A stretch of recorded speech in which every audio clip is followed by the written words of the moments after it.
How to delete a Discord account. Hi everyone, welcome back to our channel. I am Bimal from App Guide. In today's guide video, I'll simply show you the way as to how you can delete your Discord account. So you simply want to make sure to watch this video till the end.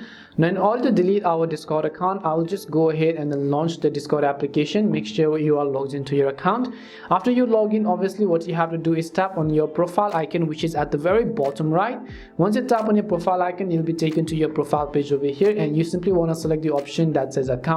As you select the option called account over here, what you want to do is scroll down to the bottom of the screen. You'll find the option called disable account or delete account. So since we are learning to delete our Discord account, we will just select the menu that says delete account, and as we do so, it says in order to delete or disable your account, you must first transfer ownership of all servers that you own. So if you don't own a server, you can do that, but if you own a server, you have to transfer the ownership of that server and then just tap on the OK button and do so. But in my case, I'm an admin of a specific server, so I'm not being able to do that. If you're not an admin of any of the servers, you can go ahead and delete your account without transferring the ownership. Hope this video helped you as to how you can delete your Discord account. We hope the video was really helpful, and if it did help you, do make sure to leave a like and subscribe to our channel. And if you've got any more questions, then make sure to also leave them down. Thank you very much for watching till the end, and see you soon in our next video.